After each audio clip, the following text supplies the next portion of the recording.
Est-ce que nos amis anglais sont plus conservateurs que nous? Là, par exemple, aujourd'hui, nous sommes dans un événement qui célèbre le futur de Jaguar et Land Rover. Et qu'est-ce que nous présente Jaguar? Jaguar nous présente une Jaguar Type E. Type E, ça a 50 ans. Ok, c'est une icône de la marque, mais c'est quoi? Mais celle-ci, elle est spéciale. C'est une Jaguar Type E électrique. Alors là, on se dit, ok, les Anglais, c'est pas un peu sacrilège? Là, ils sont pas en train de jouer avec les joyaux de la couronne. En fait, c'est beaucoup plus subtil que ça. Cette Jaguar Type E, c'est une vraie voiture restaurée par le département classique de Jaguar Land Rover.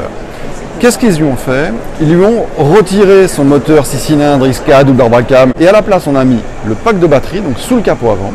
Juste derrière, on a installé le moteur électrique, un réducteur et on a gardé tout le reste de la transmission, tout ce qui est électronique de charge, des converteurs, enfin bref. La tripaille, c'est dans le coffre.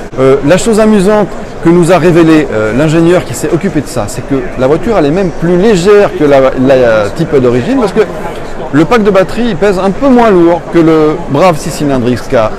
Donc on gagne une quarantaine de kilos. Résultat des courses, on a une voiture qui est très performante. On a un 0 à 100 annoncé en 5 secondes 5. Ce qui prouve bien que même si on a fait quelque chose quelque part de sacrilège en retirant le 6 cylindres XK de cette voiture et en lui mettant un moteur électrique, on a quand même gardé en tête l'idée d'une voiture plaisir. Bon, au-delà de l'exercice technique, c'est quoi l'intérêt de sa démarche? Eh bien, là encore, chez Jaguar, on dit qu'on ne sait pas, mais qu'on s'intéresse à la possibilité de le faire. C'est-à-dire qu'on n'est pas juste dans une démarche, dans une démonstration technologique, mais l'objectif, là, c'est de réussir à proposer quelque chose aux clients qui pourraient être intéressés parce qu'ils vivent dans des centres-villes où le moteur thermique va être interdit, parce qu'ils n'ont pas envie d'être embêtés avec les contraintes techniques d'une vraie voiture ancienne.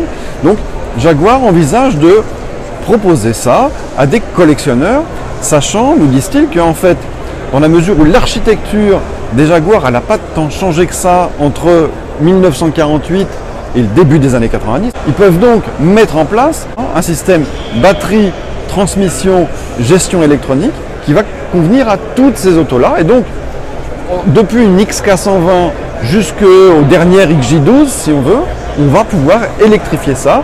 Et là encore, on nous dit chez Jaguar que l'intérêt, c'est qu'on doit pouvoir réussir à récupérer des éléments qui proviennent de la I-PES, donc qui vont être produits en relativement grande quantité, pour faire baisser les prix. Est-ce que c'est ça l'avenir dont on rêve? Je ne suis pas certain.